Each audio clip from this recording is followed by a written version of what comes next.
Le pedí que escuchara mi historia. Y se rió como si fuera un chiste. Fue en ese momento exacto cuando algo dentro de mí se rompió. No de manera ruidosa, no con gritos, ni lágrimas. Fue algo mucho más sutil, como si alguien hubiese cerrado la última ventana por la que aún entraba aire. Porque cuando estás contando algo que te marcó la vida, y la persona que más supuestamente te ama decide reírse, lo que se quiebra ya no se arregla. Él se llamaba Julián. Y durante los primeros meses, parecía tener la sensibilidad que siempre había deseado en alguien. Me abría la puerta del auto, me escuchaba hablar sobre mis libros favoritos, me decía que yo era diferente. Pero eso, ahora lo entiendo, no significaba que fuera especial, solo significaba que él no me conocía aún de verdad. Todo cambió la primera vez que intenté hablar de mi infancia. No fue un discurso elaborado. No me senté con intenciones de hacer una sesión de terapia. Solo estaba una noche, medio nostálgica, y mencioné que me había costado mucho aprender a confiar en la gente. Que crecí en una casa donde los gritos eran parte del desayuno y el silencio del castigo era el postre. Que aprendí a no molestar, a no pedir ayuda, a no llorar muy fuerte. Julián me miró, hizo una pausa, y se rió. Una risa corta, sarcástica. «Ay, qué intensa», me dijo. «Seguro todos tenemos algo. No seas tan dramática». Y después se paró a servirse más vino. Yo me quedé en el sillón, mirando el espacio que acababa de dejar, preguntándome si había exagerado, si estaba siendo demasiado, si debería haberme quedado callada. Pero el problema no fue solo esa noche. Fue que después de eso, cada vez que intentaba abrirme un poco más, él tenía una frase lista para invalidarme. Otra vez con lo mismo. Ya deberías haberlo superado. No todo el mundo tiene tu sensibilidad. ¿Y eso qué tiene que ver ahora? Y yo, como tonta, intentaba explicarlo mejor. Suavizarlo. Traducir mi dolor a un idioma que él pudiera entender. Spoiler, él no quería entenderlo. No porque fuera incapaz, sino porque no le importaba. Pasaron semanas así. Yo tratando de justificar mi ansiedad, mis días de bajón, mis silencios repentinos. Él diciéndome que yo era demasiado emocional, que todo te afecta, que tú misma te haces daño con esos pensamientos. Una parte de mí sabía que eso no era amor. Pero otra, más rota, creía que si lograba explicarme bien, él lo entendería. Que si le decía todo con palabras bonitas, tal vez cambiaría de actitud. Pero los traumas no son cartas bien redactadas. Son heridas que no siempre se ven. Y no puedes hacer que alguien te ame como necesitas si esa persona ni siquiera cree que tu dolor existe. Un día, después de un ataque de ansiedad que tuve en su departamento, por algo tan simple como una discusión sobre no sentirme escuchada, me dijo: ¿te das cuenta de que esto no es normal? Yo no quiero una relación donde tenga que estar cuidándote todo el tiempo. No soy tu psicólogo. Y ahí fue cuando entendí todo. Para él, estar conmigo era cargar con algo que no eligió. Yo era un problema. Un defecto emocional con piernas. Y lo peor es que yo misma empecé a creerlo. Me alejé por un tiempo. Sin explicaciones. Solo dejé de escribirle. De responder. No porque ya no lo quisiera, sino porque empecé a quererme un poco más. Fui a terapia. Volví a mis rutinas. Y ahí, con los días, me di cuenta de que Julián no fue el primero que se burló de mi historia. Solo fue el último que se atrevió a hacerlo en voz alta. Antes que él, estaban mis profesores que me llamaban distraída cuando yo solo estaba sobreviviendo al caos de casa. Estaban los tíos que decían esa niña es rara porque me costaba mirar a los ojos. Estaban los ex que me pedían no ser tan intensa, no analizar todo, no llorar tanto. Pero esta vez fue distinto, porque esta vez no me tragué la culpa entera. Esta vez me la mastiqué, la escupí y la dejé en la puerta de su casa. No fui yo la débil. Fue él el cobarde.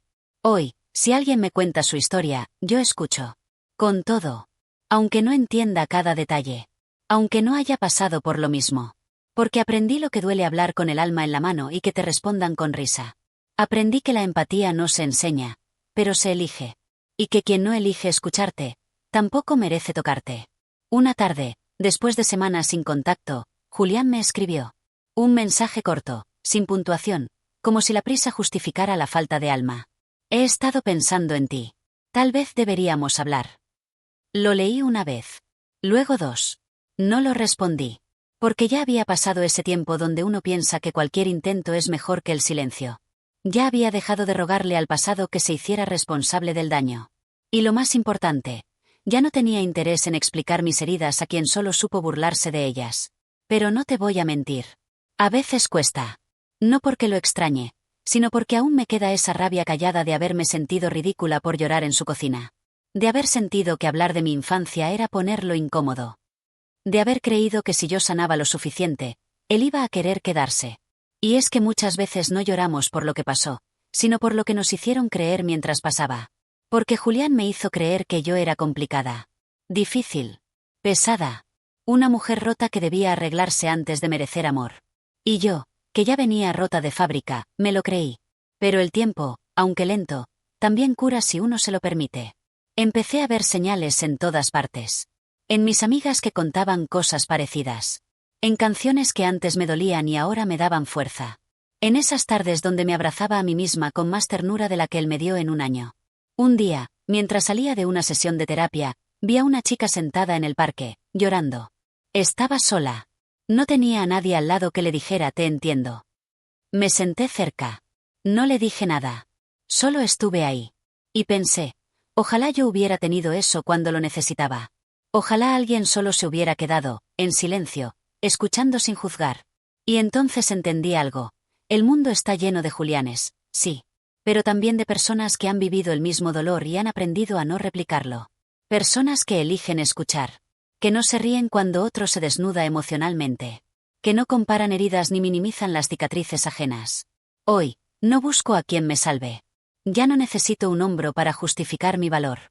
Lo que necesito, y lo que ahora elijo, es compañía real. Personas que se queden incluso cuando lo que cuento no sea bonito, ni fácil de entender. Porque si alguien no puede sostenerte cuando tiembla tu voz, no merece tenerte cuando te ríes con fuerza. Y si alguna vez Julián vuelve, si alguna vez quiere hablar de lo que fuimos, solo le diré esto. No eras cruel. Solo eras cómodo.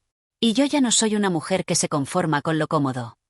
Una de las cosas más duras de sanar no fue el recuerdo de Julián, sino el eco que dejó su risa dentro de mí. Esa risa breve, seca, como si yo hubiera sido una caricatura contando un chiste malo. No me dolió solo lo que dijo. Me dolió como me hizo sentir que lo mío no importaba, que mi historia era una exageración, que mi dolor era una molestia.